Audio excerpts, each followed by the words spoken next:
Est-ce qu'on te punissait quand t'étais enfant? T'as vécu le bolossage. Tu sens ton bac S au quotidien. Est-ce qu'il y a un aliment que tu aimerais bien voir disparaître de la surface de la Terre? Tu sais danser un petit peu quand même. À quel point est-ce que tu parles portugais? Quelle est ta position sur les rapports sexuels qui font intervenir plus de 2 personnes? Voilà.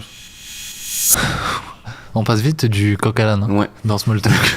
Je peux boire un peu avant cette question? Bien sûr. Ouais, parce que Bien sûr, prends ton temps.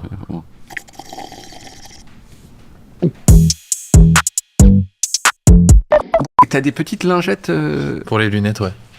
parce que par exemple, utiliser ton pull, c'est... Ça les salit encore plus, du coup j'y vois encore moins. Du coup, après, accident de scooter, du coup j'ai opté pour la petite lingette. Ouais. Mais en fait, je vous connais tellement bien. Là, vous dites mais attends, je croyais qu'on avait changé de cafette, et on est de retour dans la cafette d'avant, je comprends pas. C'est très simple à expliquer. On ne tourne pas les épisodes dans l'ordre. Voilà, c'est aussi simple que ça. Donc calmez-vous. On diffuse un épisode qui a été tourné avant celui qui a été diffusé il y a 15 jours. C'est pas si dur à comprendre non plus. Tu es venu d'ailleurs en 2 roues. Je suis venu en 2 roues. C'est ton moyen de locomotion. C'est mon moyen de locomotion parisien plus efficace pour être à l'aise, heureux et voilà. Et pas peur de la mort en 2 roues? En 2 roues spécifiquement? En 2 roues, parce que tu augmentes la probabilité de décès. Alors, pour avoir longtemps pris certaines lignes de métro, il y avait plus de chances de mourir dans la ligne 4 à certains arrêts qu'en 2 roues, je crois. Ouais. Et depuis qu'on me reconnaît un petit peu dans la rue, j'ai quand même pas mal de chances de me faire caresser par les cheveux par un inconnu. Donc le scooter est le moyen de locomotion le plus fiable. Parce qu'à la fois rapide et en plus, comme tu portes un casque, on ne voit pas ton visage. Or, c'est la chose la plus reconnaissable chez toi. Et c'est mon petit moment tout seul, tranquille. Tu t'es jamais pris un trottoir ou un truc comme ça? Alors, je touche du bois. Ouais. Je me suis pris histoire assez folle. Je rentre de tournée il y a 2 semaines. Ouais. Marathon de Paris. Ouais. Qui bloque Paris. Ouais.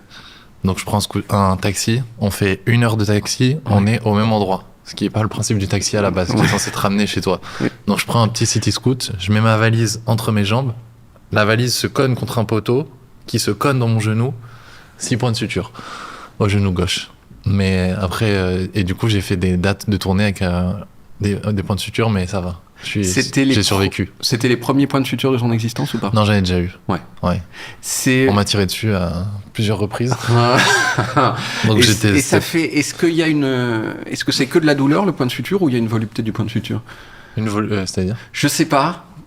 Ah là, c'était que pénible. C'était que pénible. Je suis parti de tournée à 10h, je suis rentré chez moi à 22h. C'est-à-dire que j'aurais pu aller au Brésil, mais je suis allé à l'hôpital. Mais c'est-à-dire que ta valise dépassait des côtés du city scoot? Ouais. Il y avait un problème purement logistique qui est que c'est pas fait. C'est soit l'un soit l'autre en général. T'as été un petit peu audacieux quand même. J'ai été un petit peu audacieux, fougueux et bête. Et ça m'a appris à prendre le temps. En fait, vaut mieux être en retard qu'à l'hôpital.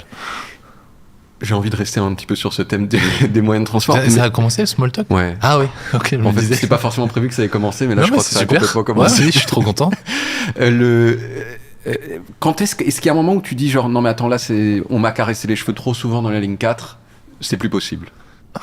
Alors t'as eu des anecdotes désagréables de ce point de vue là? En fait j'ai un petit sketch sur ça. J'ouvre le nouveau spectacle par la notoriété. Oui. Et en fait en y repensant je pense que ce que je raconte est en dessous de la réalité. Ouais. Par rapport à tout ce qui m'est arrivé. Ouais j'ai quand même des trucs assez marrant. Enfin, après, les gens sont rarement méchants, mais c'est vrai que je pensais pas qu'il y avait que la notoriété, entre guillemets, installait autant de proximité ou de trucs permissifs par des gens que tu connais pas, quoi. Et ça me fait rire parce que parfois, en fait, je me suis dit, peut-être c'est des gens de 50 ans qui sont relativement éduqués, qui ont une distance par rapport à ça, et en fait, c'est les pires, quoi. On me tire par les cheveux, on me caresse le dos. Et bon, je suis pas contre, mais c'est juste que un mardi à 15h à Limoges, t'es assez surpris. Tu vois, t'es pas forcément prêt à ça psychologiquement. Ouais. Mais voilà. En fait, ça commence tout doucement avec le tutoiement. Jamais de ta vie on te tutoierait si t'étais pas connu, en fait. On dirait vous dans la rue, tu dis vous aux gens. Bien sûr. Mais ça commence par non, en fait, je le connais, je l'ai vu souvent. Dans des, et ça finit par. Je peux te faire un câlin. Mais bon, après, je le prends avec du recul et je me dis, écoute, En fait, si tu vois ça avec le mauvais prisme, tout devient une horreur. Ouais. Donc j'essaie de me dire que c'est de l'amour maladroit et que ça me fait des sketchs dans le pire des cas. Donc ça va. C'est un truc qui change ça quand on est humoriste, que vraiment les pires choses de ton existence sont un peu monétisables d'une certaine façon, puisqu'elles peuvent entrer à l'intérieur de ton travail, ce qui n'est pas le cas quand tu es comptable. Tu vois. C'est vrai. Ouais. Et moi, c'est devenu même un peu maladif, c'est-à-dire que je me force à faire des trucs Enfin, ça m'est déjà arrivé de me mettre dans des situations galères exprès en me disant, ça va me faire un sketch. Mais c'est un peu dangereux, quoi, parce qu'à ce jeu-là, tu peux finir dans une favelas en disant, allez, c'est pas grave. À te tirer dans le genou. Voilà. Genre, je saigne. Et après, pour une blague un peu moyenne, ça fait cher que tu fais après en spectacle, ça fait cher la blague, mais ça peut être une expérience. Moi, j'adorerais dire que je t'ai connu avant que tu sois cool. Parce que tu sais, t'aimes bien connaître les gens avant qu'ils soient cool, parce que ça fait genre moi Paul Mirabel, moi je le connaissais depuis 2007, moi je le suis depuis 2007. Mais non, en fait je t'ai connu exactement en même temps que tout le monde, avec ton sketch. Je me suis fait racketter à Montreux, et je me souviens de mon sentiment juste avant, quand j'ai lancé la vidéo, juste avant que tu commences à parler dans la vidéo. Je me suis dit, quel physique étrange. Je me suis dit, j'ai jamais vu une personne avec un visage comme celui-ci de toute mon existence, et j'avais déjà 37 ans, tu vois. Maintenant que j'étais devant moi là, et je l'ai déjà remarqué dans des choses que j'ai vues une fois depuis, je trouve que tu t'es désétrangisé un petit peu. Depuis... C'est pas trop grand. Non, je veux dire que maintenant, je sais pas, quand on met la photo de toi, enfin, quand on met toi maintenant face à toi 2020, t'es plus normal. Normal, ouais. Est-ce que, c'est ce que tu veux dire. Est-ce que t'es d'accord avec cette analyse de ton visage? C'est vrai que quand je regarde des trucs d'il y a longtemps, je ressemblais à un grand adolescent, quoi, il y a quelques années. J'en ai pas joué, mais disons que j'avais conscience un peu de représenter un peu ce truc-là, tu vois. Donc après, en fait, c'était le moi de l'époque, tu vois. Il y a des comment dire, même je le vois par rapport à certaines comparaisons que les gens font d'avant, comme si j'avais un peu calculé ce truc-là. Non, c'est juste qu'à l'époque, j'étais plus mince, j'avais moins confiance en moi, donc ça doit forcément se voir dans l'attitude, la posture, ce genre de choses. Et je découvrais un univers complètement nouveau. Et après, je pense que le fait que ça fonctionne un petit peu et que je sente que je peux me débrouiller un petit peu dans un certain domaine d'activité, plus le fait de prendre quelques années supplémentaires et donc d'être plus proche d'un adulte qu'un ado, ça m'a sûrement transformé à plein de niveaux, quoi. C'est-à-dire, tu dirais que tu t'appuyais un petit peu sur ce physique un peu étrange pour faire des blagues? En fait, quand j'ai vu... En fait, j'ai un souvenir... C'est marrant, hein, j'ai un souvenir très particulier. Un jour, ça m'est arrivé plusieurs fois, mais j'ai déjà joué dans une chicha où un jour, je crois que je fais la première partie de Fari et je monte sur scène. Il m'annonce, je monte sur scène. J'ai pas dit un mot. Les gens sont morts de rire. Mais vraiment, c'est pas il a l'air marrant. Ouais. C'est vraiment, t'as l'impression que j'ai sorti la blague de l'année. J'ai pas ouvert la bouche, quoi. Et j'ai 30 secondes où les gens sont morts de rire alors que j'ai pas parlé. Et d'un autre côté, je me dis, mais c'est hyper méchant. Et après, il y a une autre voix dans ma tête qui me dit, mais en fait, c'est génial parce que si t'as déjà un rire comme ça sans parler, le moment où t'as une bonne blague qui arrive, ça va être super fort. Donc, j'ai capté que je pouvais incarner ce truc-là. Et ça m'a aussi servi pour le nouveau spectacle à me dire, ok, je vois à peu près l'image que les gens ont de moi. Donc, j'ai conscience du pas de côté que je peux faire si je veux les surprendre, tu vois. C'est comme sur le premier spectacle, je bougeais pas du tout, mais c'était pas calculé, c'est juste que j'ai pas les compétences pour me déplacer sur scène. Et il y a un moment où j'allais boire, et où en fait ça prenait vachement d'ampleur, alors que j'allais juste boire, mais parce que je bougeais pas tout le spectacle, donc le seul déplacement qu'il y avait prenait de l'ampleur un peu. Ouais. Mais non, écoute, franchement... Après, en fait, ça a aussi un peu touché un truc d'ego, c'est que je me rappelle les premiers comédie clubs que je faisais, il y avait un peu des rires moqueurs au début, je sais pas. Tu sais, c'était juste de la méchanceté de se dire, mais pourquoi tu vas nous faire rire? T'es blond avec des cheveux longs et des lunettes, t'es pas marrant, tu vois. Oui. Mais je sais que là où les gens pensaient être méchants, moi, ça touchait un truc d'orgueil et d'ego et presque de rappeur, de dire, bah ok, vous allez voir, quoi. Je suis Eminem dans 8 Miles, je vais tous vous niquer à la fin. En fait, c'est que... Mais ça, je l'ai vu dans les humoristes qui commencent souvent, c'est qu'en fait, ton physique, c'est une prémisse de blague. Ouais. C'est que c'est un socle puisque c'est un truc que tu as en commun avec les gens qui sont devant toi. Genre, tout le monde voit ton visage, donc tu peux construire dessus, quoi. Bah, surtout, ça raconte vachement de choses avant que tu parles. Tu vois, même la façon dont tu es habillé. Ça m'est déjà arrivé de faire l'expérience quelques fois. Ça m'est déjà arrivé de jouer une ou deux fois... sans lunettes, les cheveux attachés, c'est pas du tout la même chose, tu vois. Parce que forcément, je pense qu'inconsciemment, les gens se racontent une histoire, même la façon dont t'es habillé. Si je monte sur scène en jogging, puis la capuche, c'est pas la même chose que en chemise, tu vois. Et donc, tant que ça reste naturel et que ça reste cohérent avec ce que t'es, je pense que c'est là où c'est le plus simple, quoi. Faut pas essayer de se travestir sur scène, j'ai l'impression. J'ai l'impression que t'avais aussi un côté plus féminin. À l'époque, et maintenant, t'es juste un mec beau gosse. Enfin, t'es juste. Non, écoute, franchement, je pense que... Après, on parlera d'autre chose que de ton visage. Non, après, en fait, je pense que... En fait, j'aurais bien aimé pouvoir faire le comparatif si j'avais fait si j'avais eu une vie alternative. Est-ce qu'à 29 ans, enfin, je pense qu'à 29 ans, t'es forcément différent d'à 22, 23, mais que tu sois boulanger, comptable ou humoriste, tu vois. Après, nous, c'est vrai que il y a de la visibilité, donc tu vois, c'est facile de comparer une vidéo par rapport à une autre de maintenant, mais j'ai l'impression que c'est un peu la même chose que n'importe qui regarde des photos d'il y a 5-6 ans, où tu dis, mais pourquoi j'avais mis ce t-shirt, ça me va pas du tout, etc. Non, je pense que par contre, il y a un truc qui a changé fondamentalement, c'est que j'étais beaucoup plus inhibé et timide, quoi. Et oui, je pense que la confiance en soi est beaucoup passée par le fait que les gens me renvoient que mon travail leur plaisait. Forcément, c'est valorisant, donc tu te caches un peu moins et t'as un peu plus de confiance en toi, quoi. Est-ce que, tu sais, t'aurais une explication de savoir pourquoi est-ce que t'es timide au départ, à ton avis? Par rapport, je veux dire, il y a des gens, moi je suis assez timide aussi, mais il y a des gens, ils sont pas timides, quoi. Genre Michael Youn. Pas timide. Qu'est-ce qui fait dans ton histoire que tu as été timide? Peut-être qu'il y a pas d'explication, c'est juste que tu l'as remarqué comme ça.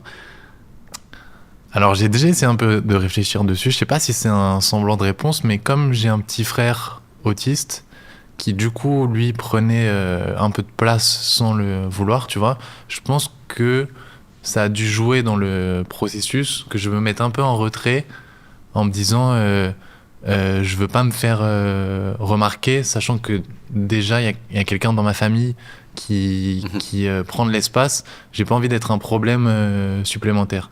Après, je sais pas sous quelle mesure les caractères sont donnés à la naissance, tu vois. Est-ce que si j'avais pas eu ce frère-là, est-ce que j'aurais été timide ou pas? Je sais pas. Mais je sais pas, j'ai toujours... je trouve qu'on peut te pardonner d'être en retrait. Là, on te pardonne moins de prendre trop de place, donc je préfère, tu vois, choisir si j'ai envie de prendre de la place plutôt que de l'imposer aux autres. Est-ce que, historiquement, tu es à l'aise avec les gens qui sont pas du tout timides? C'est-à-dire qui arrivent et qui, précisément, ils vont faire « Eh, machin, et toi, tu lâches un peu. » Est-ce que t'es attiré par les gens qui sont contraires de toi de ce point de vue-là ou pas? Non, je pense pas. Enfin, ça revient un peu à ce qu'on se disait sur les gens dans la rue, tu vois, qui est parfois une forme de timidité complètement cassée, en fait. Non, écoute, dans mon entourage, j'ai des gens de tout caractère, donc ça me dérange pas, quoi. Moi, je sais que je serais incapable de faire ça, et j'ai toujours été incapable de faire ça, mais voilà. Mais ce que tu dis aussi, t'as cité les rappeurs, et les rappeurs, en tout cas dans l'image qui se donne, c'est les antipodes de la timidité, quoi. C'est vraiment faire le contraire totalement, quoi. Mais moi, je sais que, étant timide un petit peu, genre... En fait, je suis un peu désarçonné par les gens qui le sont pas, quoi. Ah oui, je vois ce que tu veux dire. C'est un peu genre, qu'est-ce que je vais faire? Et je me sens, tu sais, tout à coup, je dis, mais comment il arrive à savoir où il doit mettre ses mains? Ah ouais. Tu vois? Ah ouais. Et toi, t'es là, je dis, alors que lui, il gère ses bras sans problème. Moi, après, je suis fasciné de. Pareil, j'aimerais avoir la capacité de complètement lâcher prise. Tu vois, genre. Je sais pas, ça m'est déjà arrivé d'aller dans des soirées, par exemple, ou dans des restos, la musique est trop forte, ce qui déjà est pareil, je suis comme toi, je sais pas où me mettre, je sais pas quoi faire, je sais pas où regarder et tout. Qui plus est maintenant où tu rajoutes parfois des gens qui te reconnaissent, donc qui te regardent, donc qui te fixent, qui moi me renvoient à des trucs assez durs à gérer, et d'avoir un pote à moi qui monte sur une table et qui fait tourner une serviette, je me dis mais qu'est-ce que j'aimerais arriver à faire un blackout complet et à dire il y a personne autour et je monte sur une table et c'est parti, on envoie des serviettes. Mais je suis assez fasciné par les gens qui arrivent complètement à lâcher prise. Moi je suis trop dans le contrôle. Je me souviens qu'à une époque, moi, l'alcool pouvait m'aider un petit peu. Ouais. Et ça t'est arrivé d'utiliser l'alcool pour sortir de toi-même? Complètement. Alors là, je bois plus d'alcool depuis longtemps. Un jour, du jour au lendemain, je me suis dit en fait, j'aime pas ça. Je pense que je fais ça purement par mimétisme parce que mes copains boivent et qu'on nous a toujours mis en tête qu'à 18 ans, tu peux boire de l'alcool. Mais en fait, si je fais la liste, il n'y a aucune raison qui est bonne à prendre dans tout ça. Donc du jour au lendemain, j'ai dit en fait, plutôt que d'essayer de passer des bons moments en me rajoutant l'alcool, je vais juste essayer d'aller dans des endroits qui sont vraiment des bons moments en fait, plutôt que de transformer des bons moments avec un prisme alcoolisé, tu vois. Et donc j'ai complètement arrêté. Mais ça m'est déjà arrivé, comme tout le monde, je pense à 17-18 ans, de boire un peu pour me lâcher. Et en fait, c'était pas modéré. Et je me disais, je préfère passer du temps à essayer d'être à l'aise et plus être timide plutôt que de trouver une petite potion magique à chaque fois qui va jamais solutionner le problème, en fait, qui va que le repousser à la prochaine soirée. Voilà. Mais t'as quand même parlé... Dans tes sketchs, t'as beaucoup parlé de séduction. Et moi, mes souvenirs, maintenant, je suis plus jamais bourré jamais, en fait. Mais à une époque, quand même, ça permettait de franchir des petites terreurs, en fait, quoi. Mais même ça, en fait, c'était pas un combustible suffisant. Enfin, en tout cas, c'était pas assez bien pour que tu continues, quoi. Si, je l'ai déjà fait, je pense, à 17-18 ans pour me donner un peu confiance en moi. Mais en fait, je me suis rendu compte que... il y a un truc dans l'équation qui allait pas, parce que si t'as besoin de quelque chose pour arriver à dire la vérité, arriver à être sincère, arriver à être courageux, en fait tu dis, ça veut dire qu'à chaque fois que je vais devoir avoir un moment où je me sens un peu fébrile, je vais devoir boire, c'est pas possible, tu vois. Puis le lendemain tu t'as trop bu, puis tu regrettes, puis t'es fatigué. Donc en fait je me suis dit, peut-être prenons le problème de face, comment je fais pour gagner un peu en confiance en moi sans passer par des alternatives. Par l'alcool, moi je me souviens qu'il y a tous ces gens qui disent, il y a un certain nombre d'activités où les gens ils disent ah non mais attends, il faut être bourré pour aimer, comme le karaoké par exemple. Et moi je pense que c'est la preuve qu'il y a un problème avec, en fait c'est très voisin de ce que tu dis, il y a un problème avec l'activité de départ, de base, en fait. Si t'as besoin d'être défoncé pour pouvoir l'accepter, c'est peut-être que c'est pas bien, en fait. Bien sûr. Le principe, quoi. T'es né au mois de novembre, ce qui veut dire que si t'étais pas prématuré, t'as été conçu au mois de février de la même année. Je suis né un peu en avance, donc j'ai dû être conçu mois de mars peut-être. Faut que je me renseigne aussi, pareil. Est-ce que tu sais dans quelles circonstances est-ce que c'est faite ta conception? Non,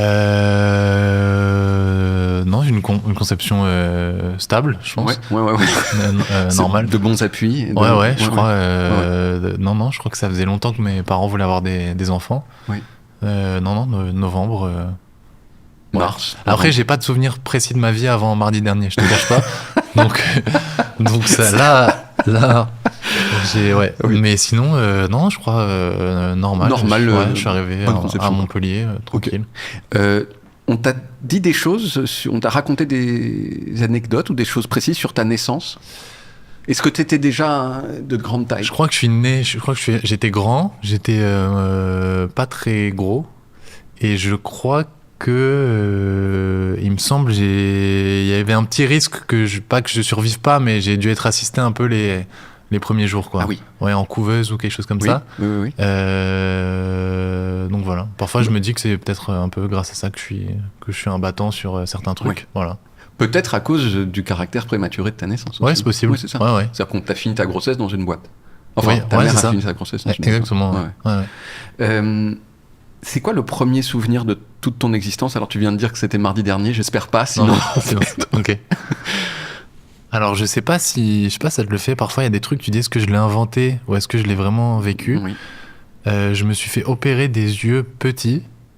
Et c'est un des premiers souvenirs que j'ai de genre d'hôpital, un truc comme ça. Oui. D'un moment où on m'emmène dans un bloc opératoire. Je dois pas être très, très vieux. Hein. Je pense que j'ai 3-4 ans max, tu vois. Et je me souviens de ça, du réveil un petit peu, de ma mère qui m'avait offert un Monsieur Patate de Toy Story. Le Monsieur Patate où tu peux le... mettre des trucs dedans, changer dedans. Ouais, je crois que c'est ça. Ouais. Voilà. Fun fact sur Monsieur Patate, au départ, Monsieur Patate, c'était que les objets sans la patate en plastique. Et tu le plantais dans des vraies patates.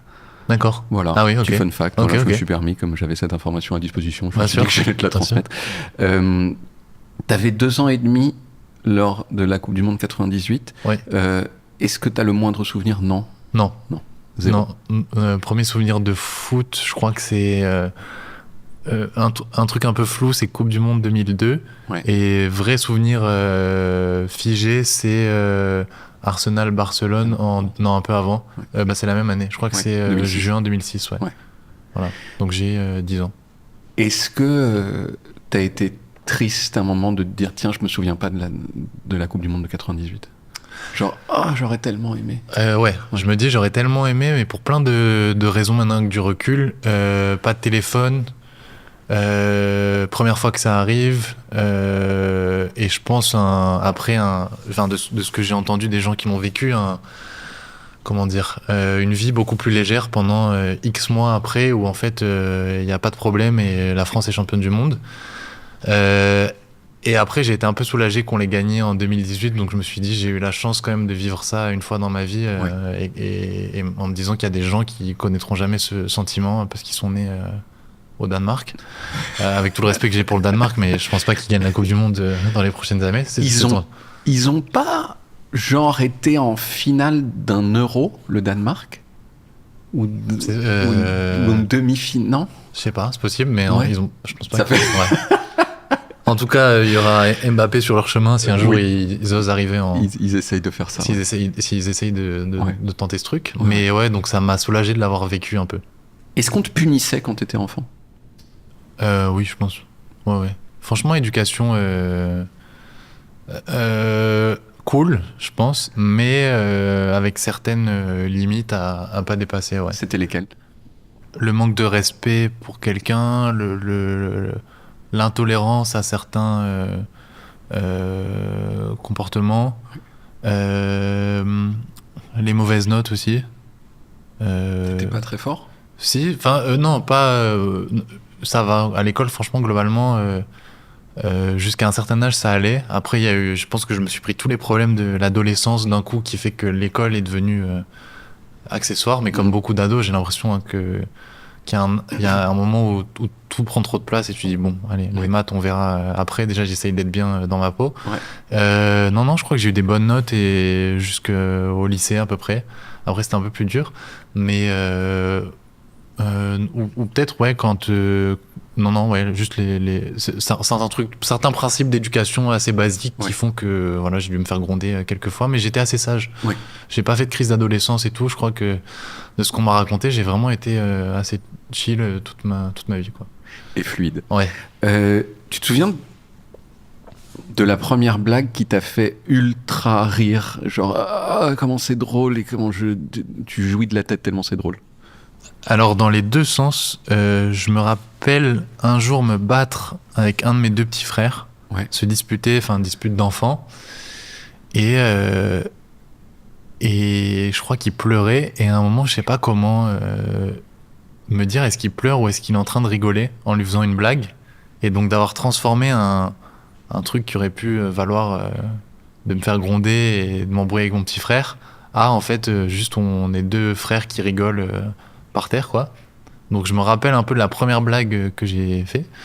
Et après, Et c'était quoi cette blague, alors? Je sais pas, mais peut-être, je sais pas, des chatouilles, j'en sais rien, mais un truc où en fait c'est dramatique et en une fraction de seconde ça change et ils rigolent et on s'est réconciliés.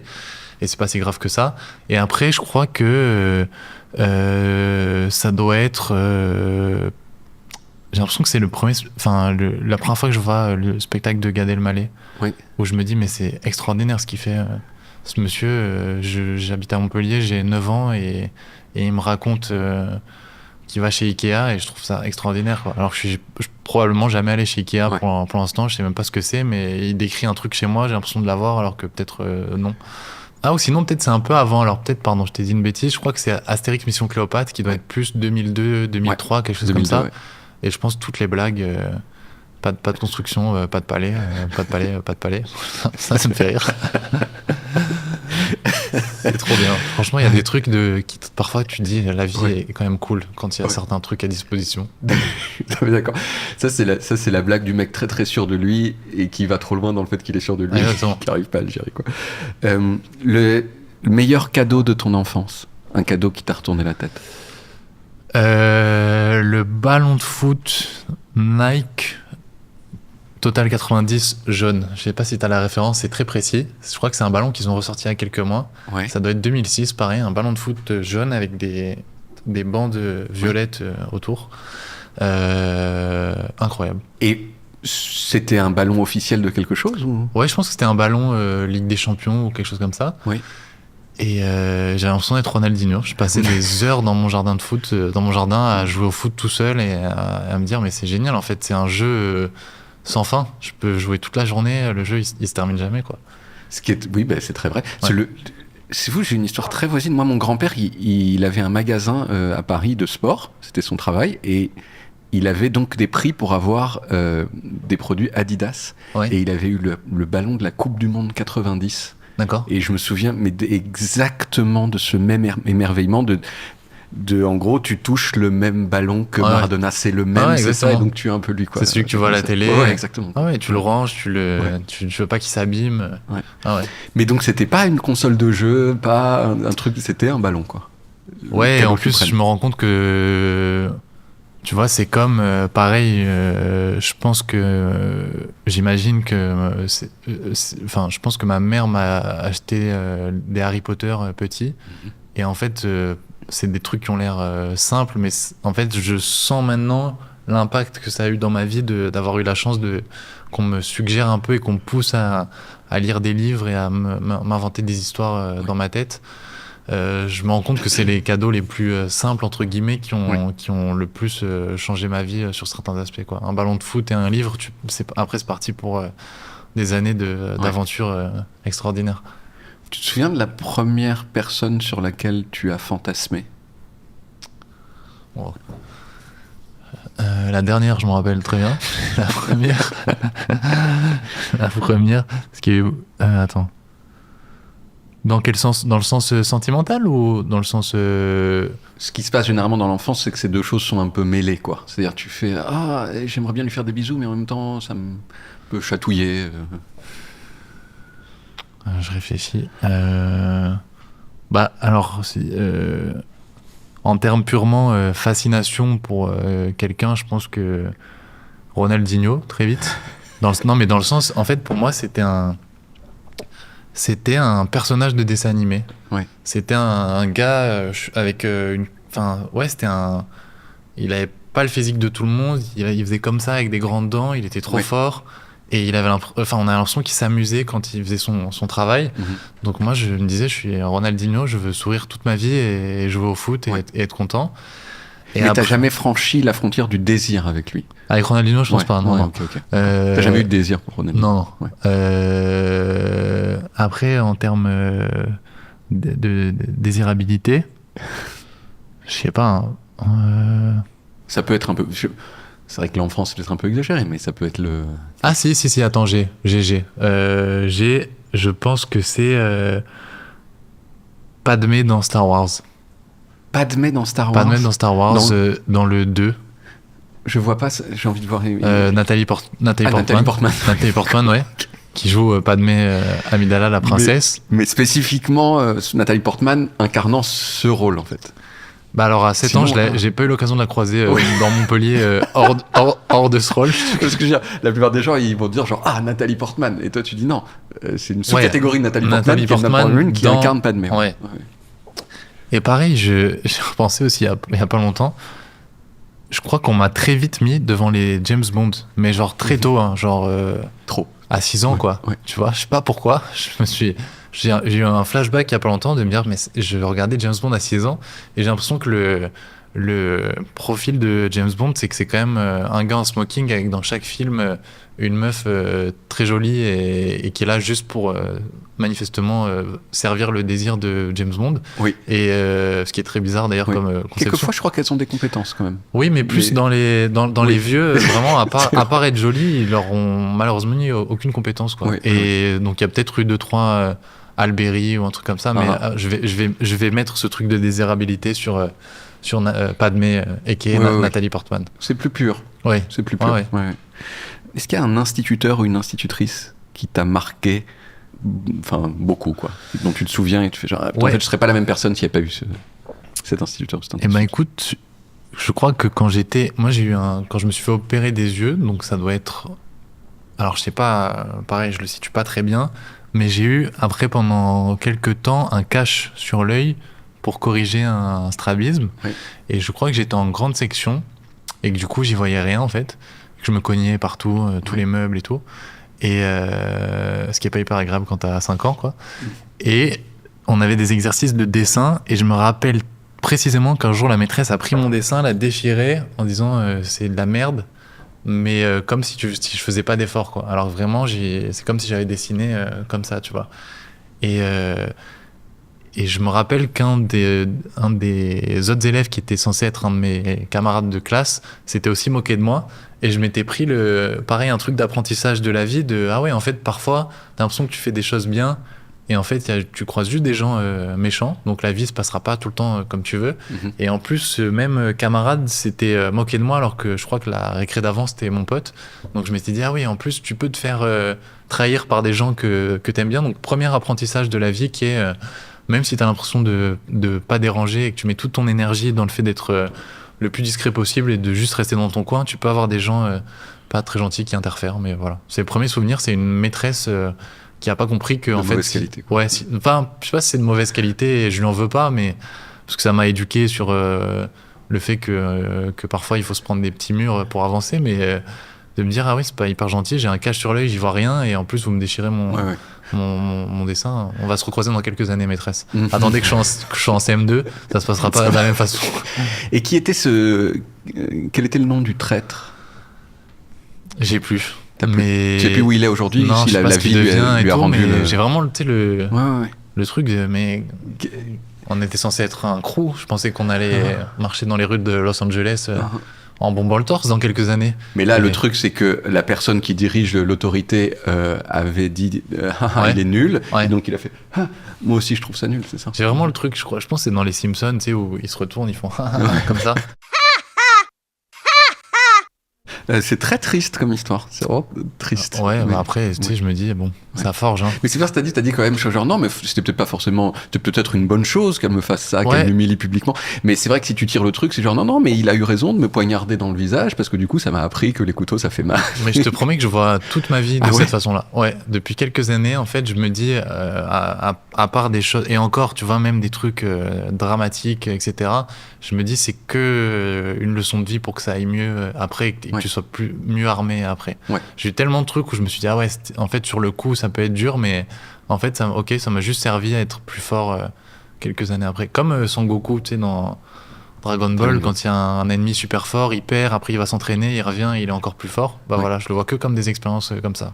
T'as eu d'autres expériences du même niveau de tristesse que ce dessin déchiré? J'ai l'impression que toute ma vie ça a été que ça. Franchement, enfin, je suis pas très âgé, donc je sais pas si je vais pouvoir généraliser ça à long terme, mais j'ai l'impression que là, tu vois, je me rappelle d'une grosse déception amoureuse à 20 ans, 19 ans, un truc comme ça, où je me vois vraiment rentrer chez moi, faire le petit chemin pour rentrer chez moi et voir des feuilles tomber des arbres parce qu'on est à l'automne et pleurer parce que je me dis c'est trop triste, il y a une feuille qui tombe, donc profondément triste et malheureux, avec potentiellement une musique très triste dans les oreilles. Ouais. Et quelques années après de me dire en fait cette fille je vais réussir à la séduire en faisant un spectacle d'humour dans mon école. Et donc en fait je sais que si j'avais pas été triste, j'aurais sûrement pas eu envie de rebondir du fond de la piscine, tu vois, de donner une impulsion et dire bah vas-y, là en fait il faut secouer un peu les choses et me lancer dans l'humour. Donc en fait je sais que tous les gros down qu'il y a pu y avoir entre guillemets m'ont boosté dans plein de trucs après. Et même ce nouveau spectacle part aussi d'un truc similaire, donc en fait à chaque fois je me dis d'un échec voisin, mais depuis ton succès donc ouais, ce spectacle part à 99% d'une peine sentimentale et je me suis dit bon ok, bah c'est là, il y a maintenant que c'est là dans ma vie, il y a deux options, j'ai l'impression, soit toute ma vie je suis triste et c'est que pénible et douloureux et en fait je reste dans cet état-là, soit bah, c'est là, je le prends de face et maintenant c'est comment on l'affronte de la meilleure des façons, quoi, sans sombrer. Et donc je me suis dit ok, bah vas-y, c'est là, je vais en faire un spectacle, je vais faire rire des gens, je vais le cristalliser dans une œuvre qui fait que ça va m'apaiser un petit peu, voilà. Alors, deux questions. Est-ce que ça a marché, le spectacle que tu as fait dans ton école avec la fille que tu voulais séduire ? Alors, ça n'a pas marché pour la fille, mais ça a marché parce que, pareil, là où je le vois comme une victoire, moi, c'est que, en fait, ce jour-là, je me suis dit, j'ai trouvé un sens à ma vie, à ce que je veux faire, et je ne veux plus jamais faire autre chose que ça. Mais en fait, c'est toujours la façon dont on voit l'échec. Je trouve que c'est souvent en fait quand on est revenu de l'échec, qu'on a dépassé l'échec, qu'on trouve que l'échec est génial. Mais quand t'es en plein dedans, c'est un petit peu dur d'avoir cette même pensée, quoi. Quand tu te prends vraiment un gnon dans la face, de voir le côté positif du gnon. Oui, c'est vrai que oui. C'est un peu genre, rétrospectivement, je suis devenu humoriste grâce à ça.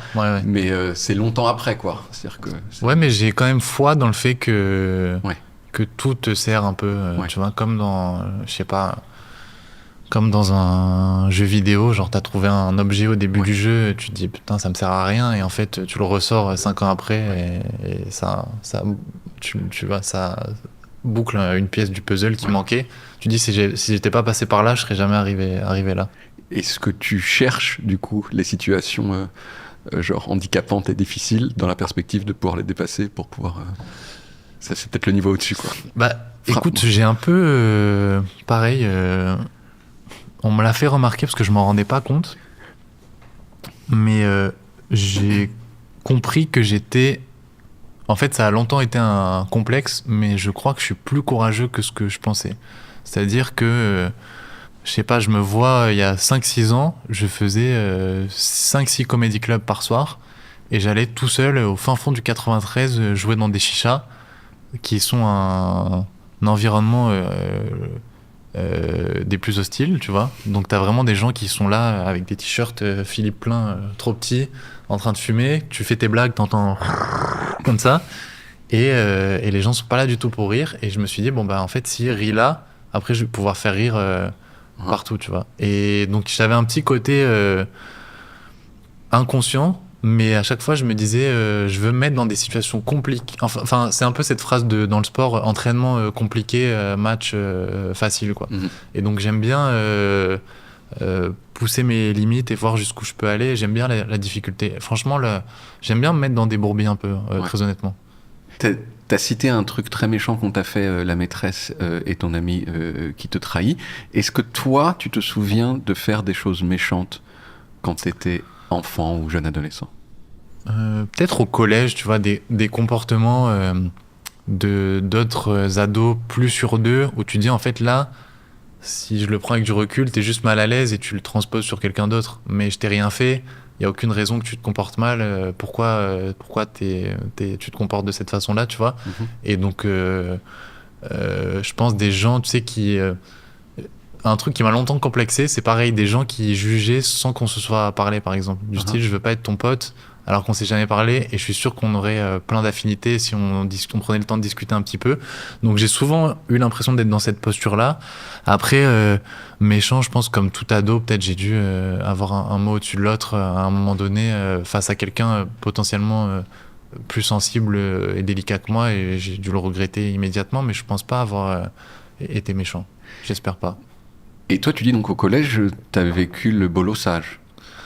Pas bolossage, mais tu sais, non, parce que pareil, je crois que les gens le soupçonnent pas, mais j'ai un petit côté. Alors maintenant, c'est sûr que oui, mais je me suis jamais trop laissé faire, quoi. Après, ça, peut-être que je répondais pas de la même façon, et c'est sûrement. Je crois que, un de mes premiers souvenirs, tu vois, c'est. Un de mes premiers souvenirs, du fait que l'humour m'ait sauvé de plein de situations. Je crois un mec qui se moque de moi dans la cour de récré, et vraiment comme dans un battle de rap, quoi, un cercle de gens autour et on est tous les deux au milieu. Et je crois, moi, qu'il enchaîne avec 3 blagues encore plus marrantes et presque mic drop. Vas-y, mec, ciao. Bon courage pour marcher dans la cour de récré après ce que je t'ai envoyé. Ouais. Et je me suis dit, vas-y, j'ai un super pouvoir, en fait. Donc, je suis pas le plus fort, je crawl pas le plus vite. Je vais sûrement me faire défoncer à un moment. Mais par contre, la phrase qui est sortie, elle va rester dans ta tête pendant quelques mois, quoi. Et elle va te ronger de l'intérieur, voilà, jusqu'à ce que tu mettes fin à tes jours dans 5 à 10 ans. Jusqu'à ce que tu meurs. Et moi, je courrais toujours pas très vite, mais au moins, je serais là. Tu te battais ou pas au collège ? Jamais. Je suis anti-violence au possible. Et je me suis un peu orienté vers quelques sports de combat par la suite, mais non, jamais. On décide rarement de se rajouter des gens qui nous tapent dessus. C'est juste des fois, il y a des gens qui veulent nous taper. Oui, voilà. Oui. Et c'est pas quelque chose qui t'est arrivé Non. Non. T'as salomé. Mais peut-être avec les Non, mais tu sais, j'avais pas de... Moi, j'étais presque timide maladif pendant de très longues années. C'est-à-dire que faire un exposé devant ma classe, ça cristallisait tout ce qui pouvait le plus s'apparenter à une souffrance et un calvaire, quoi. Donc en fait, je crois que c'est plus ça, c'est que en visualisant certaines situations qui pouvaient me mettre dans une position très inconfortable, je prenais toutes les précautions pour pas y arriver. Exemple, ma phobie, c'est de faire d'être interrogé devant ma classe, parce que je vais mourir si je parle en public et ça va être traumatisant. Donc, il faut que je rentre tôt chez moi, que je fasse vite mes devoirs, que je les fasse bien et que je sois poli, comme ça je suis pas interrogé. Et donc en fait, ma vie, c'était que prendre des précautions pour pas arriver à des trucs qui vont me mettre en galère. Et donc, ton niveau de cool au collège, tu dirais qu'il était où ? T'étais aristocrate du cool, classe moyenne du cool, prolétaire du cool ? Moi, j'ai jamais eu l'impression de pas être cool. C'est-à-dire que je savais un peu où je voulais aller, tu vois. Même si les gens me renvoyaient pas... je pense que les gens étaient à des années-lumière de me renvoyer le truc de « t'es cool ». Au contraire, on me renvoyait le « t'es pas cool ». Mais moi, j'étais en mode « je sais que je suis cool », en fait. Et c'est pas parce que je suis pas cool auprès de tout le collège que je suis pas cool. D'ailleurs, personnellement, c'est pas parce que vous avez confiance en vous que je vous trouve cool. Je trouve que vous avez des défauts aussi. Donc par contre, je vais essayer de trouver les 2-3 copains avec qui faire mon gang de gens que je pense fondamentalement cool, qui sont d'ailleurs toujours mes amis proches aujourd'hui, tu vois. Et ouais, en fait, je me disais, si ça clique pas avec le mec ou la meuf populaire du collège, c'est pas grave, tant que ça clique avec la meuf au fond de la classe qui fait des dessins et mon pote qui regarde que des films en boucle ou quoi que ce soit, eux, ils sont cool d'une autre façon, donc on va faire notre petit gang de cool du fond de la classe et c'est pas grave, quoi. C'est mûr, quoi. T'avais pas envie de... Ouais. Bah, et c'est surtout, tu vois, je pense que j'ai eu la chance dans mon parcours d'avoir des gens qui m'ont renvoyé ce truc-là. Et je me vois... bon, ça, c'était un peu plus tard. C'était plus au lycée. Faire vraiment rire les 2 personnes à côté de moi en classe, quoi. Et me dire, bah ok, la masse... Je suis pas le mec cool du collège. Donc, je pense que les gens du collège ne savent même pas que je suis dans ce collège, d'ailleurs. Mais les 2 personnes à côté de moi rigolent et on s'entend bien, donc tant mieux.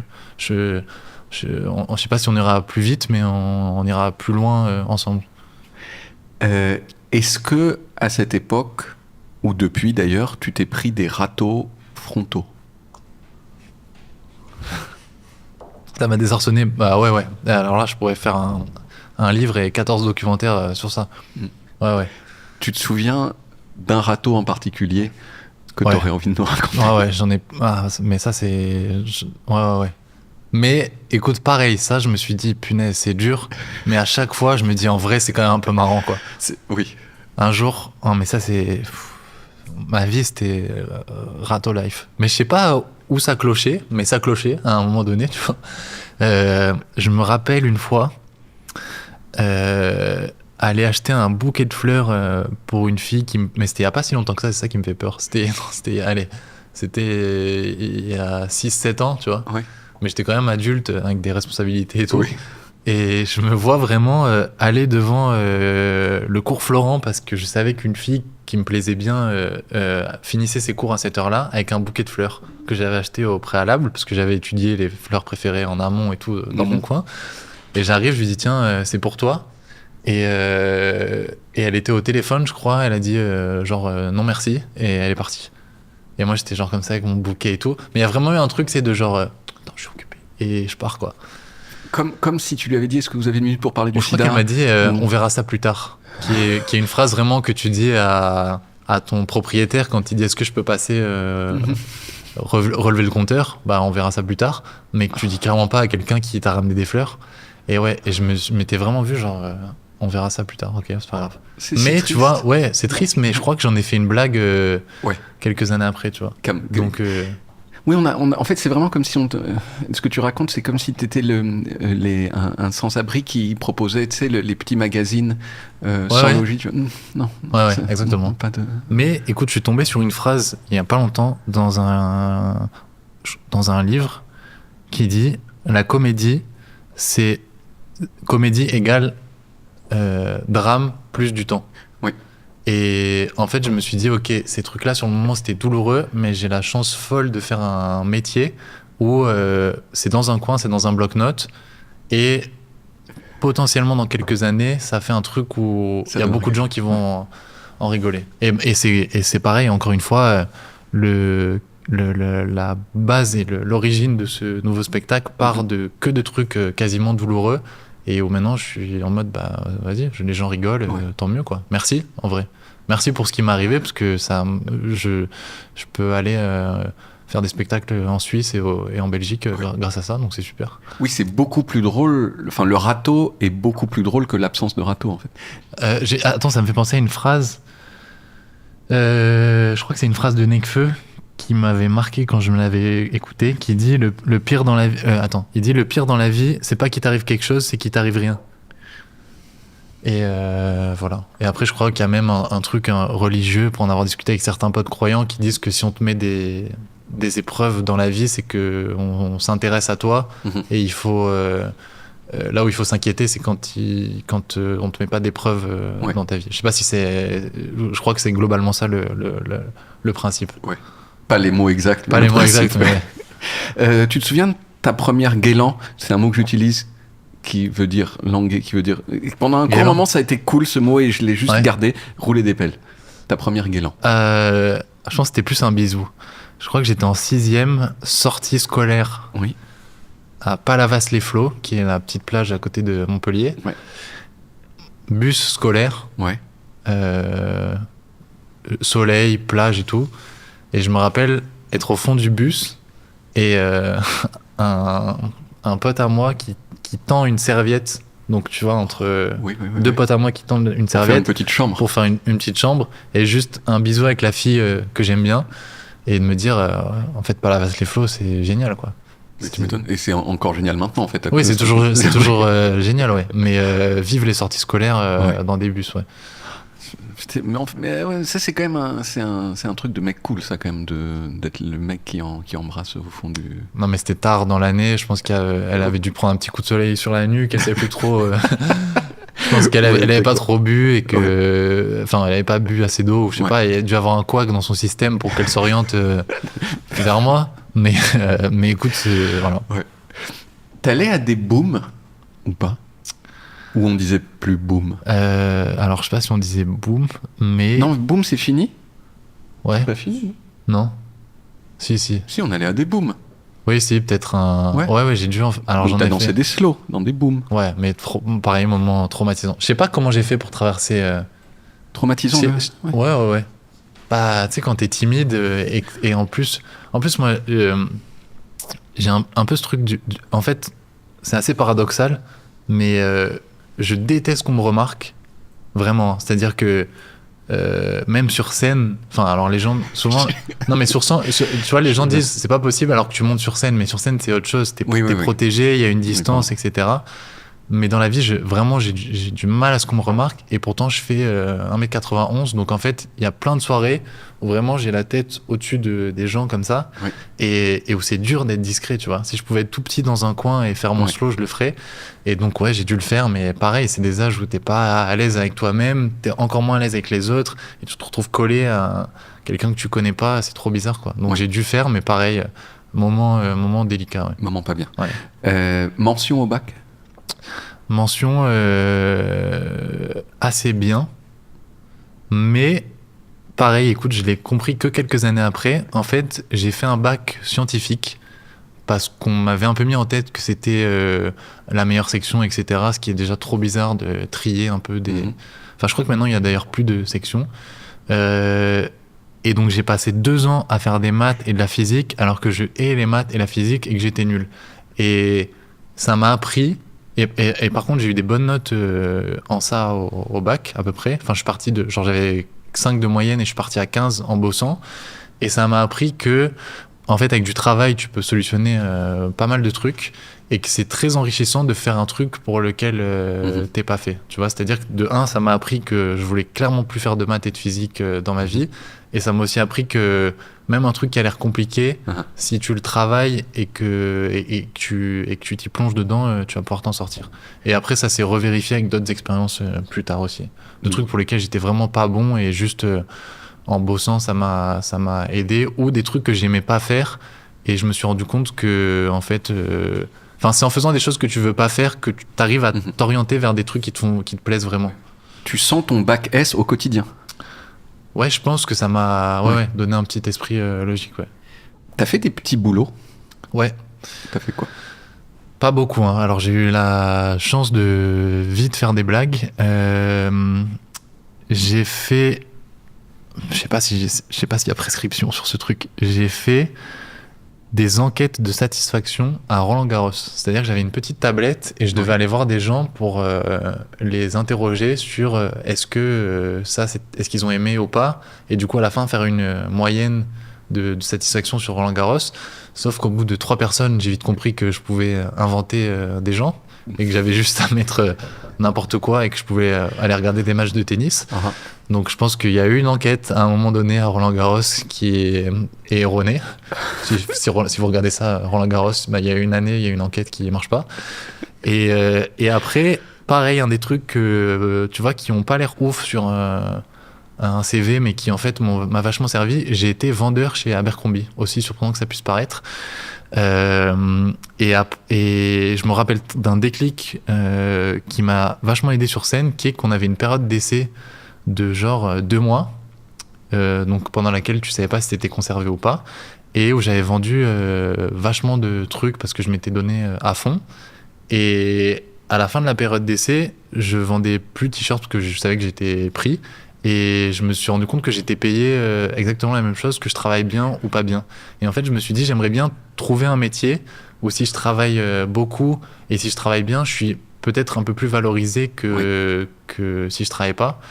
Et ça m'a surtout appris qu'après 2 mois à plier des t-shirts, t'as plus envie de plier des t-shirts. Donc... Non, mais c'est pareil, un apprentissage, quoi. Oui. Et surtout que ça m'a fait écrire un petit sketch qui s'est retrouvé dans le premier spectacle. Donc, c'était marrant, pareil, tu vois, j'avais des gens qui rentraient. En fait, je sais pas si tu te rappelles de Abercrombie, c'était des mannequins, c'était pas des vendeurs, c'était des mannequins torse nu, très musclés. Et il y a une année où ils se sont rendus compte que c'était discriminatoire d'embaucher des gens sur leur physique. Et donc, ils ont embauché des gens au physique plus normaux. C'est à ce moment où j'interviens dans l'histoire. Sauf que moi, j'avais des gens dans la boutique qui étaient pas revenus depuis longtemps. Et ça m'est déjà arrivé plein de fois que des gens rentrent, me voient genre avec un polo Abercrombie et se disent excusez-moi, ils sont où les vendeurs? Je dis c'est moi. Et ils disent non, allez, c'est marrant, jeune homme, mais les vrais mecs, les vrais vendeurs, ils sont où, quoi? Et j'étais en mode mais c'est hyper méchant ce que vous êtes en train de me dire. Et pareil, tu sais, c'était sur les champs, donc t'avais des Qataris qui venaient, qui te parlaient super mal, qui achetaient des parfums. Et moi, je suivais avec un petit sac comme ça. oui, monsieur, bien sûr. Et voilà. Et par contre, j'ai un vigile un jour qui m'a dit, mec, t'es pas fait, avec qui j'avais un peu sympathisé, qui m'a dit, t'es trop marrant pour être. Je faisais n'importe quoi. Je me cachais dans des ascenseurs, je faisais rire les clients pour qu'ils achètent des trucs et tout. Et qui m'a dit, en fait, t'es trop marrant, je sais que tu fais un peu de scène, lâche pas et va vers ça, mais ta place, elle est pas ici. Ouais. Donc, ça m'a marqué. T'as gardé un savoir-faire en matière de pliage de t-shirt ? Ce qui est catastrophique, c'est que j'ai oublié. Tu sais pas faire le truc où ils font genre. Et puis après, non, il y a des gens, paf, il y a des gens, ils font comme ça, le t-shirt. Voilà, il est tout plié. Mais ce qui est marrant, c'est que, tu vois, quand il y a eu mon premier spectacle, j'ai eu un affichage sur tous les Champs-Élysées. Il y avait l'affiche du premier spectacle. Et il y a pas si longtemps que ça, j'ai joué au Théâtre des Champs-Élysées, qui est vraiment à 500 mètres. Et je me suis dit, c'est marrant comme quoi, parfois, les boucles se bouclent un petit peu, quoi. Alors il y a toujours un moment dans Small Talk, le principe de Small Talk c'est je reçois des gens connus pour parler de tout sauf de ce pourquoi ils sont connus, mais déjà on a fait des entorses, mais il y a un moment là c'est intermède pas Small Talk, okay. Et pour parler de ton spectacle et de la scène. Ton spectacle il s'appelle Par amour. Mais en fait j'allais dire pourquoi, mais tu l'as déjà un petit peu expliqué. C'est parce que ça prend racine dans une déconvenue amoureuse. Ouais. Et écoute, ça part d'un. En fait, je me suis rendu compte qu'il y avait les relations sentimentales avaient toujours pris beaucoup de place dans ma vie. C'est-à-dire que ça faisait partie des trucs qui m'impactaient beaucoup. C'est-à-dire que, je sais pas, tout le reste pouvait être anecdotique. D'autres déconvenues personnelles pouvaient être anecdotiques, mais j'avais toujours mis énormément d'affect et d'intensité dans une relation, dans un râteau, dans un truc comme ça. C'est des choses qui m'impactaient beaucoup, tu vois. Et donc, disons que le premier spectacle, c'était un perso un peu célibataire qui galère, ce qui était ma réalité à cette époque-là. Et entre-temps, il m'est arrivé plusieurs histoires sentimentales, dont une qui a pris vachement de place, qui m'a rendu vraiment triste et malheureux, qui était un état dans lequel je m'étais jamais retrouvé avant et à cet âge-là. C'est-à-dire que ce qui était hyper paradoxal, c'est que professionnellement, tout se passait bien. Donc je me vois vraiment, tu vois, faire des salles de 1500 personnes avec des gens qui applaudissent et qui sont trop contents. Et moi, en coulisses, avant et après, être vraiment au fond du trou et pas comprendre pourquoi je suis là, tu vois. Et je me suis dit, ça, je peux pas garder ça toute ma vie, il faut que j'en fasse quelque chose. Et du coup, c'est ce qui m'a amené à écrire un peu sur ce thème-là. Je me suis rendu compte que c'était, c'est pas un scoop, mais que l'amour, c'est ce qu'il y a potentiellement de plus universel et que ça fait des centaines d'années que, même depuis Shakespeare, que les gens parlent d'amour et qu'après c'est juste revisité dans d'autres façons, dans des films, dans différentes œuvres. Mais je pense que Titanic, c'est la même histoire que Shakespeare dans l'idée. Et vu que j'avais pour ambition et volonté de faire un spectacle populaire et qui traverse un peu les frontières et qui touche beaucoup de gens et de générations, je me suis dit c'est quand même un bon thème pour réunir un enfant de 7 ans et une personne de 77. Je pense que à 10 ans, t'as vécu une peine de cœur en CM1 et à 77 ans, plusieurs aussi. Donc je me suis dit, je vais parler de ça. Et c'est aussi le titre d'une chanson de Diams, qui est une de mes artistes préférées, donc c'était un petit clin d'œil à ça. Il t'arrive de ne pas conserver des blagues qui font rire parce que t'en es pas fier ? Oui. Ça m'est arrivé moins sur celui-ci parce que j'essaie d'être fier de toutes les blagues et que j'ai fait disons que je l'ai un peu plus passé à la passoire, ce spectacle, que celui d'avant.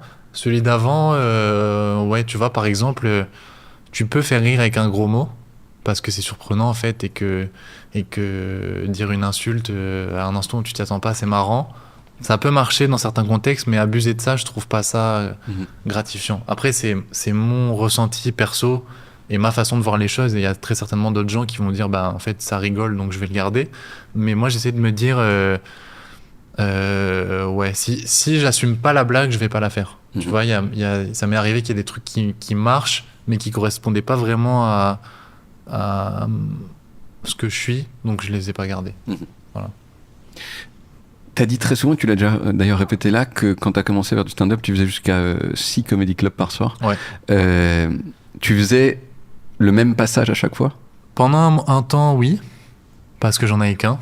Donc en fait, c'était, c'est ce qui a donné mon passage à Montreux, en fait, qui fait que Je pense que après, il y a dû avoir un alignement de planètes et je veux pas mettre tout ça sur ça.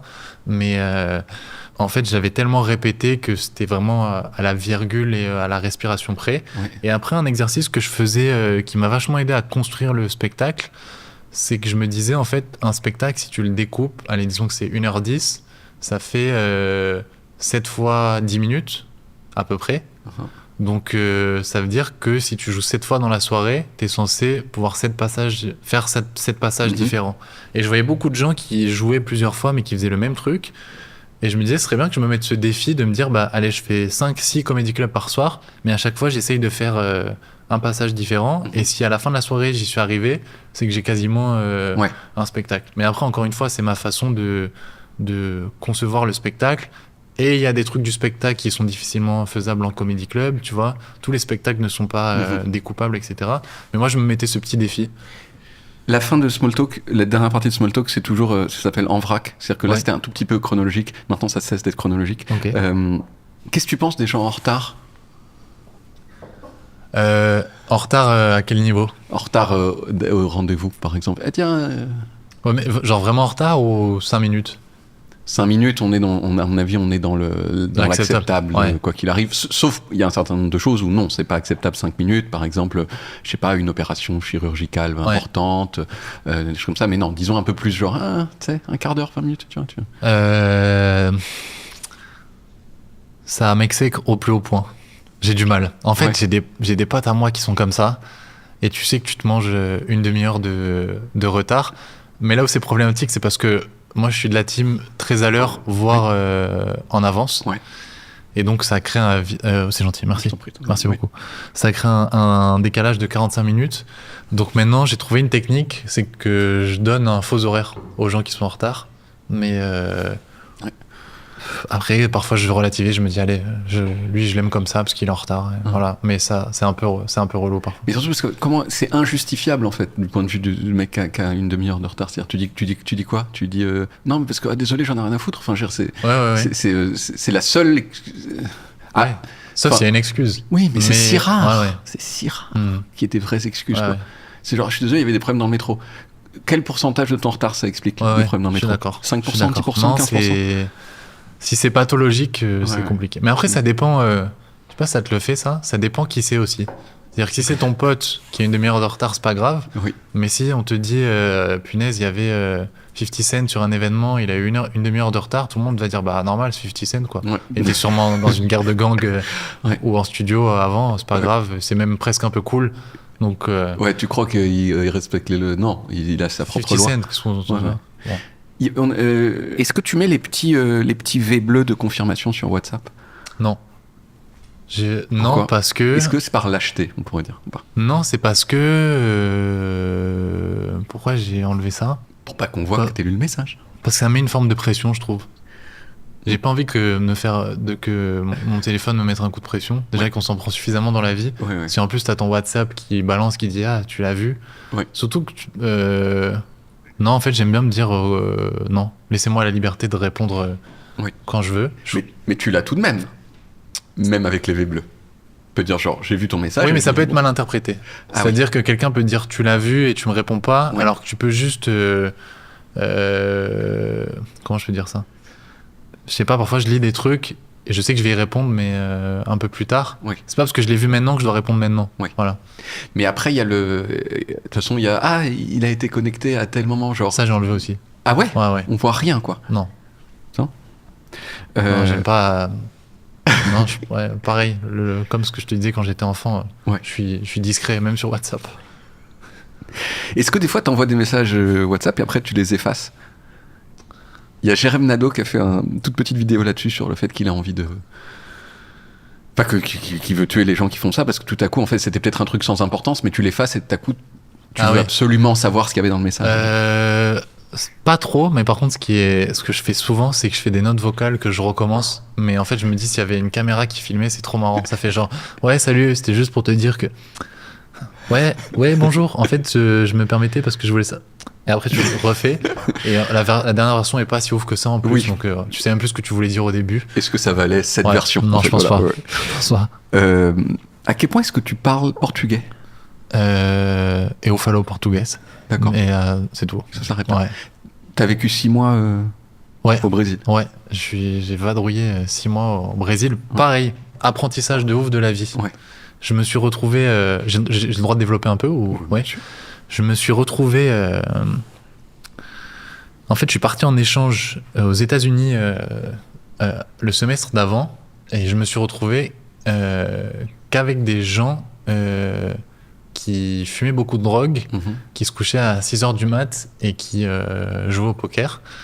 Et moi, j'étais vraiment dans une optique de découvrir et de profiter du fait d'être aux États-Unis.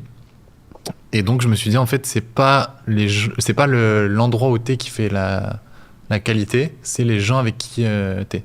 C'est-à-dire que maintenant, avec quelques années de plus, je préfère 1000 fois être sur un parking à Tourcoing avec mes meilleurs amis qu'être aux Bahamas avec quelqu'un avec qui ça se passe mal. Ce qui n'est pas une découverte extraordinaire, mais que j'ai réalisé à cette période-là. Et ensuite, je suis parti... j'ai changé d'endroit parce que je ne me sentais pas à l'aise dans ce contexte-là. Et j'ai pu faire une partie de mes études au Brésil.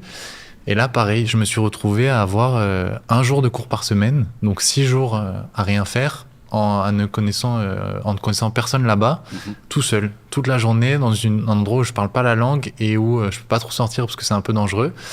Et je me suis ennuyé à un point qui, je pense, je pourrais avoir un master en ennui, quoi. Et en rentrant en France, je me suis dit, je ne veux plus jamais m'ennuyer à ce point-là et avoir le sentiment de passer autant à côté de ma vie. Et en fait, ça a été la première impulsion pour me dire, je me jette corps et âme dans le stand-up. C'est-à-dire que je suis rentré, je me suis dit, en fait, je suis en retard parce que j'ai perdu 6 mois et pendant 6 mois, il y a d'autres gens qui bossaient. Pas que ce soit une compétition, mais que, en fait, si je veux développer mon art, il faut que je rattrape les 6 mois que j'ai passé à rien faire.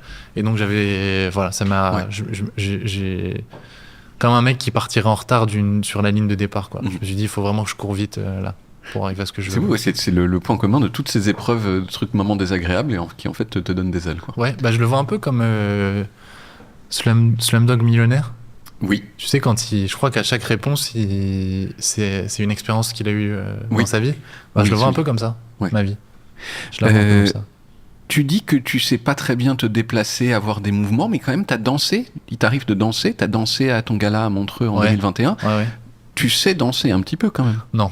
Franchement, c'était juste, j'ai appris par cœur un truc pendant quelques heures. Mais je suis pas.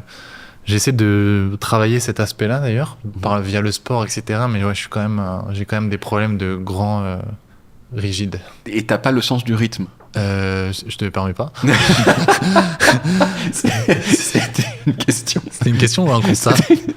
Non, voilà, t'avais pas le sens du rythme. Question suivante. Je sais pas. Non, je suis pas un danseur. Je me fais pas arrêter dans la rue pour mes qualités de danseur. On me dit pas, t'es le mec qui danse extraordinairement bien. J'ai pas beaucoup aimé tes blagues, mais tes danses alors. étaient très très très bien. Est-ce qu'il y a des domaines de la connaissance dans lesquels t'es incollable? Le foot. Incollable, non, mais c'est une passion depuis que je suis très jeune. Donc c'est stocké dans un disque dur. Tout ce qui a trait à la comédie aussi, j'en ai regardé pas mal. Le rap aussi, beaucoup. Mais ça fait un peu une description de teubé, non? J'aime le foot et le rap et les chips. Et les chips. Vraiment, c'est les 3 mamelles de... Ça va rajouter des râteaux à la liste... dont on parlait. Non, écoute, après, par contre, j'aime bien m'instruire sur à peu près tout, quoi. Dès qu'il y a un truc, même si c'est la boîte des Miel Pops, qui a une description derrière, j'aime bien lire et savoir ce qu'il y a dans les Miel Pops. Et non, j'essaie de me cultiver sur à peu près tout. Puis en plus, je suis d'accord sur les Miel Pops parce qu'il y a quelque chose d'un peu intriguant. C'est-à-dire que comment c'est possible de faire ces choses qui soient à la fois si sphériques, si légères et si croustillantes. Bien sûr. Oui, tout à fait. Et qu'on apprécie autant à 45 ans qu'à 12. Exactement. Est-ce que tu as déjà été sur Tinder? Ouais, mais il y a longtemps. Plus depuis qu'on te connaît. Même un peu avant. Oui. Un peu avant parce que je trouve qu'il y a un truc qui est complètement contre-intuitif par rapport à ce qui est censé être une rencontre et une relation amoureuse. Après, je conçois très bien que ça puisse aider certaines personnes dans certaines situations. Et j'avais lu un truc une fois qui m'avait marqué. Tu vois le livre Alors, je sais pas si. Non, c'est pas ce. Tu vois, comment il s'appelle ce gars? Yuval Noah Harari, ouais. Oui. Je pense que c'est dans son dernier livre, qui dit que il a peur que dans quelques années, en fait, tu te bases que sur des algorithmes, que par exemple, ce qui est aussi un épisode de Black Mirror, je crois, où en gros, tu te fies que à ce que te dit ton téléphone et pas à ton ressenti. Et donc, les trucs de match, de compatibilité et tout, j'y crois pas trop. Et après, oui, pour toutes ces raisons de notoriété et tout, pas du tout. Je préfère vraiment être tout seul ou aller aborder quelqu'un dans un contexte qui fait que c'est logique que slider sur mon téléphone. Et j'essaie de me détacher du téléphone, d'ailleurs, de manière générale. Donc, quelle est ta position sur les rapports sexuels qui font intervenir plus de 2 personnes? On passe vite du coq à l'âne dans Small Talk. Je peux boire un peu avant cette question? Bien sûr, parce que bien sûr, prends ton temps. Quelle est ma position sur des gens qui ont des rapports sexuels? Non, sur les rapports sexuels en général qui font intervenir plus de 2 personnes. Donc, attends, 2 personnes, je vois, plus de 2. Chacun est libre de faire ce qu'il veut. Oui, mais est-ce que toi, t'as... Oui, bien sûr que la liberté, bien sûr, mais est-ce que toi, tu dis oui, par exemple, chacun a le droit de manger des pommes, et peut-être toi, t'aimes pas les pommes, tu vois. T'aimes bien les pommes ou pas? Les pommes, ouais, ça va. Mais non, écoute, moi, on m'a pas trop proposé, donc non. Mais j'entends totalement la liberté de chacun. Est-ce qu'il y a un aliment que tu aimerais bien voir disparaître de la surface de la Terre? Est-ce que tu es raciste d'un aliment? Raciste, non. Mais qu'est-ce que j'ai mangé la dernière fois? Je me suis dit, je sais pas comment les gens tolèrent ça. La coriandre. Ah oui, mais c'est génétique, ça, je crois. La coriandre, vraiment, j'ai aucune affinité avec cet aliment. Donc, pas disparaître, mais... mais genre, se faire oublier un petit peu. Se faire oublier un petit peu, Est-ce que tu préférerais avoir une personne de petite taille qui vit en permanence dans tes cheveux, ou alors ne pas avoir de chevilles? Les chevilles, c'est très important. Les petits jongles que tu fais avec un petit frérot qui... Oui, il est dans tes cheveux, mais il est là, quoi. Tu vois, c'est pas... Non, mais je pense que dans les moments où tu te sens un peu seul, c'est un tu dis, bon, je vais appeler mon frérot des cheveux. C'est un coloc. Ouais, voilà. Donc plutôt ça que pas de chevilles. Un petit, qui prend pas de place. On apprend à se connaître, on sympathise. Voilà. La première fois que tu as reçu une belle somme d'argent, est-ce que tu as fait quelque chose de bien avec? Enfin, qu'est-ce que tu as fait avec? Le premier gros cachet que j'ai eu, je peux t'en parler librement, hein, c'était j'ai gagné le Campus Comedy Tour, qui était un concours d'humoriste, donc j'étais étudiant.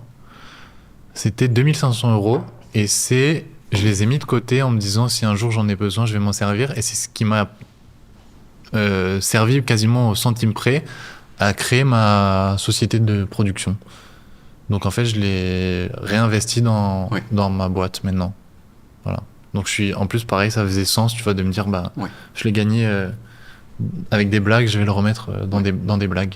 Tu l'as pas claqué dans une montre inutile, quoi. Non. T'as fait un truc bien. Bien pareil, j'ai pas, tu vois, j'en parlais avec des potes la dernière fois, on se disait, on est content de... je crois que j'ai des loisirs assez sains et simples.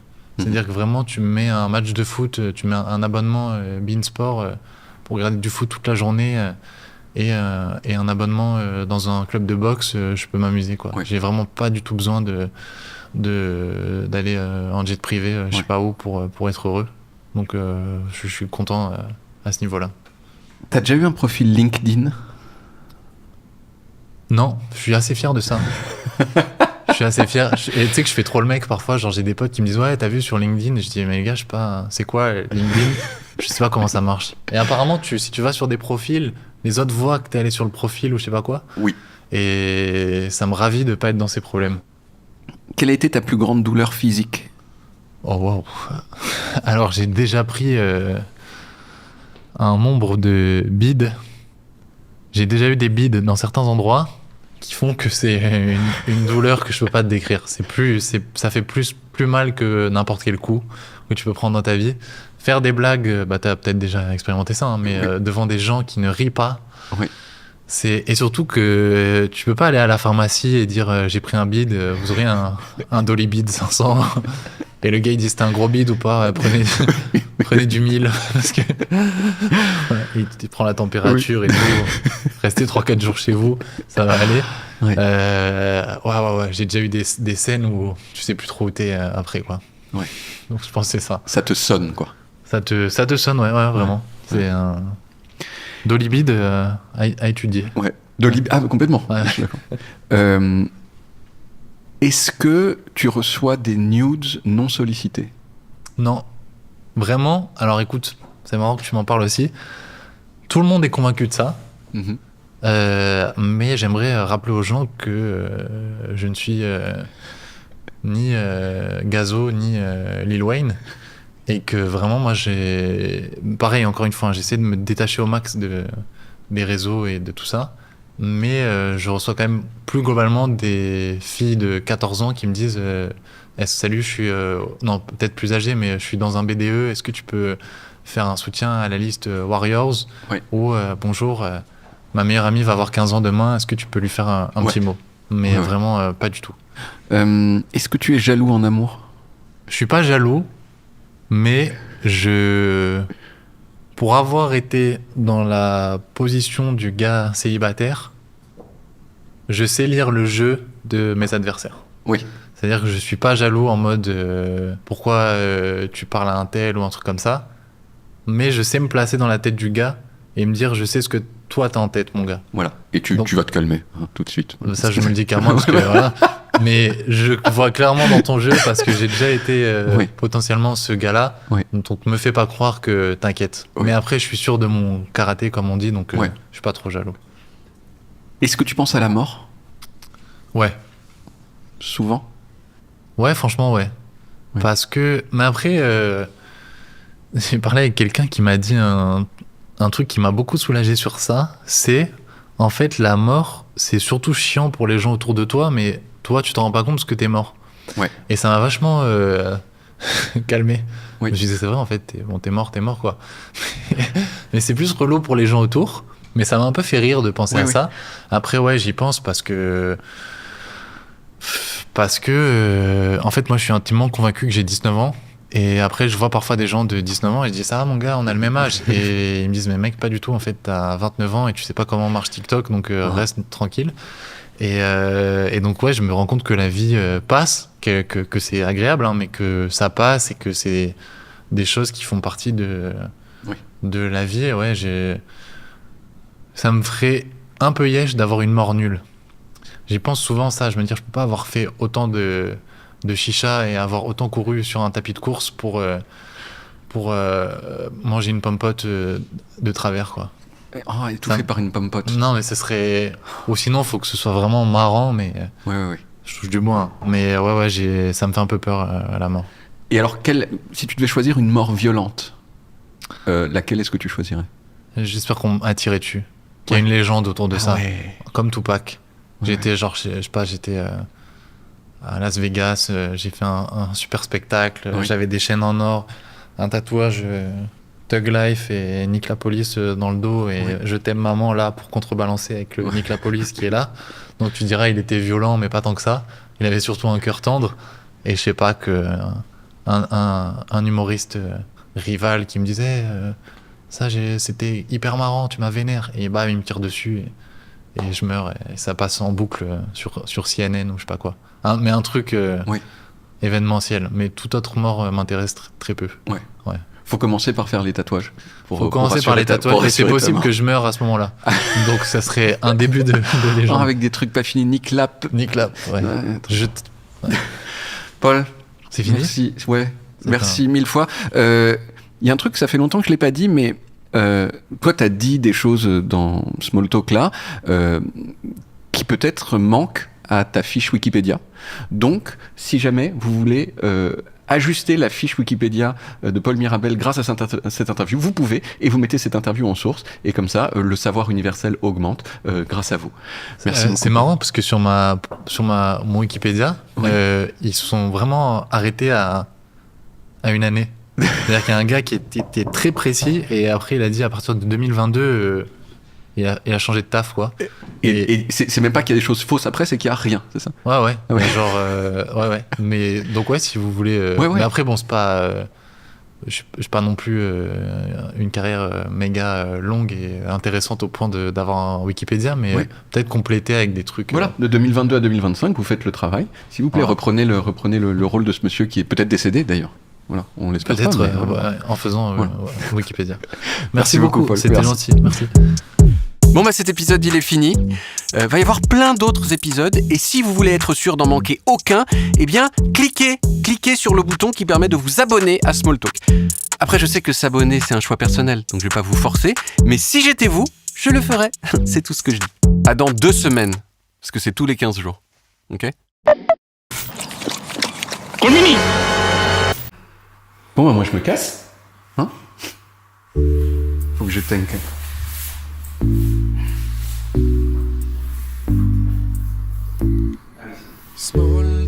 Small talk, on parle de tout et de rien.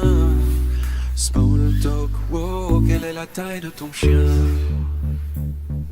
Small talk, on parle de tout et de rien.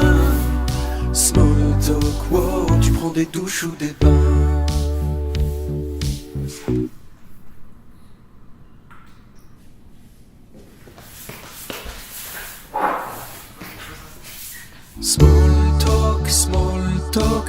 Cet épisode a été enregistré le 5 mai 2025 et devait être le dernier épisode tourné dans l'ancienne cafette. C'est pour ça qu'on a fait une fin pleine d'émotions, avec David qui éteint les lumières, pour dire que c'est fini, on s'en va, c'est la dernière fois qu'on voit ce décor. Sauf qu'en fait, après, on a eu des impératifs de diffusion, et on a dû décaler cet épisode pour poster des small talk tournés après, dans la nouvelle cafette. Parfois c'est comme ça, on doit diffuser des épisodes qu'on a tournés avant, après, ceux qu'on a tournés après. Donc c'est pour ça qu'on poste cette vidéo avec l'ancien décor que maintenant. Mais vous avez déjà vu le nouveau décor, alors du coup la fin pleine d'émotions, elle marche moins bien. Enfin, elle marche quand même un peu, mais un peu moins bien. Rapport au fait que vous avez déjà vu la nouvelle cafette. Parce que si vous l'aviez pas vue, vous vous seriez dit « Waouh, mais pourquoi il éteint les lumières ? Et pourquoi il y a cette musique émotionnelle ? Il va se passer quoi après ? Et pourquoi j'ai cette voix ?» il va se passer une nouvelle cafette. Mais là, vous l'avez déjà vue. Donc vous savez. Donc il y a moins d'émotion. Parce que là, du coup, c'est juste David qui éteint des lumières. Mais ça va, c'est cool de voir David éteindre des lumières. Bon bref, voilà, vous savez tout. Bon allez, rendez-vous dans la nouvelle cafette que vous avez déjà vue. Plein de fois.